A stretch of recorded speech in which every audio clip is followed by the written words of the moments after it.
به نام خدا. سلام بچه ها. یه سوالی که خیلی از شماها از من میپرسید این هستش که با میل گرد بلند مثلا 120 سانتی چطور بتونیم بدون درز ببافیم.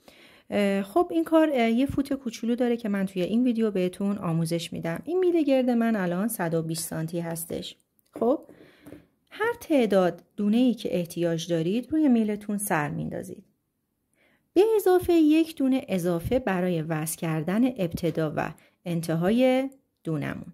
خب مثلا الان روی این میله گردم من 64 دونه به اضافه اون یک دونه اضافه یعنی 65 تا دونه سر انداختم.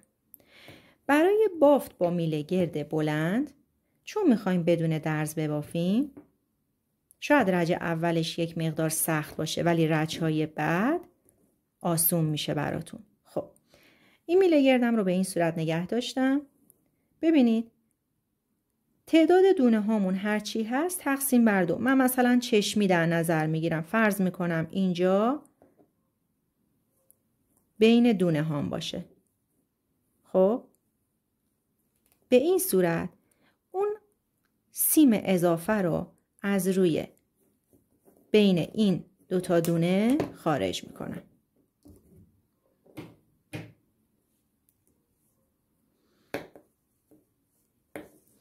این دونه هام رو بدون اینکه پیچ بخوره روی میلم میارم. نگاه کنید الان روی هر 2 میلم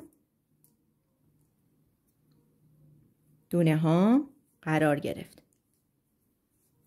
گفتم سعی کنید که پیچ نخوره. ببینید به این صورت. خب الان میخوایم دونه اول و آخر را به هم وصل کنیم و شروع به بافت کنیم. نخ رو سمت خودم میارم. همون کاری که با میل گرد کوتاه انجام میدیم روی اینجا هم انجام میدیم. فقط با قلاب انجام میدم که برای کسایی که مبتدی هستن راحت متوجه بشن. این دونه رو از روی میل خارج میکنم. میارم روی میل سمت راست. خب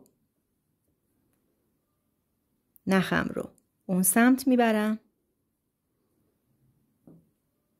حالا نگاه کنید اینجا 2 تا دونه اول و آخر. دونه دوم رو هم میتونید با دست هم میتونید با قلاب به این صورت از روی دونه اولی بیرون میارید. دونه اول رو ما بیرون نیاوردیم. دونه دوم رو از روی دونه اول بیرون آوردیم. نخمون رو میکشیم. اینجا الان ابتدای بافتمون هستش. خب میل سمت راستمون رو بیرون میاریم. فرض کنید ما میخوایم اینجا کلاه ببافیم و کشباف 1 در 1 میخوایم ببافیم. اینجا شروع بافتمون هستش. 1 دونه زیر 1 دونه رو. ببینید میل سمت راستم به این صورت هستش. میل سمت چپ هم دونه ها دقیقاً روی قسمت میلش قرار داره. 1 دونه زیر 1 رو.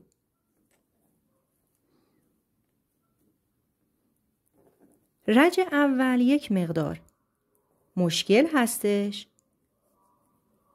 ولی رج‌های بعد خیلی راحت میشه.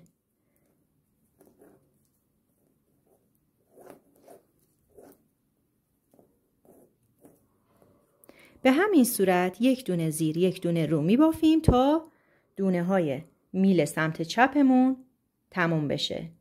خب بچه بعد از اینکه رسیدیم به آخرین دونه آخر رو هم رو میبافیم. ببینید الان دوباره من میلم رو به این صورت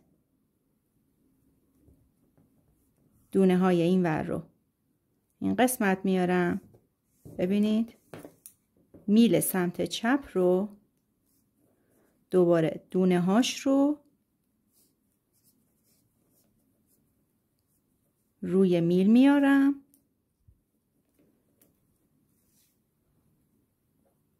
و میل سمت راست رو هم به این صورت سیمش رو بیرون میاریم و به بافتمون ادامه میدیم. خب دونه آخرم رو بود بافته بودم. دوباره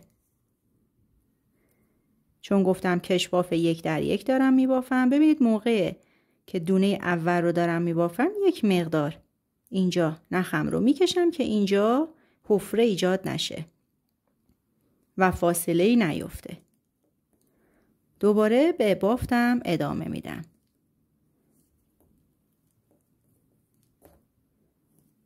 پس نکتهش این هستش که موقع بافت میل سمت راست باید قسمت سیمش رو بیرون بکشیم و میل سمت چپ دونه ها دقیقاً روی میل باشه.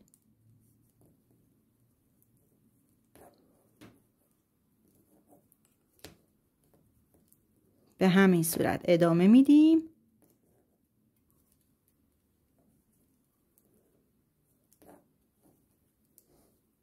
تا دونه آخر. خب عزیزان رسیدم دونه آخر. ببینید 2 تا دونه آخر هستم. 1 زیر 1 رو. دوباره به همون شکلی که گفتم ببینید این دونه ها رو روی میل سمت چپم برمیگردونم و الان رج دوم هستم. رسیدم به شروع بافتم. دوباره به همین صورت میبافم تا این دونه و دوباره جابجایی میل و دونه. به این صورت سیم رو بیرون میکشم، سیم میل سمت راست رو بیرون میکشم و دونه ها رو روی میل سمت چپ میارم و به بافتم ادامه میدم. گفتم یه چند رج اول به خاطر اینکه بافتمون هنوز شکل نگرفته یک مقدار سخت میشه، اما وقتی 2-3 رج که میبافین بافت راحت میشه براتون. به همین صورت میبافیم. امیدوارم که این ویدیو براتون مفید بوده باشه. لطفاً لایک و کامنت فراموش نشه.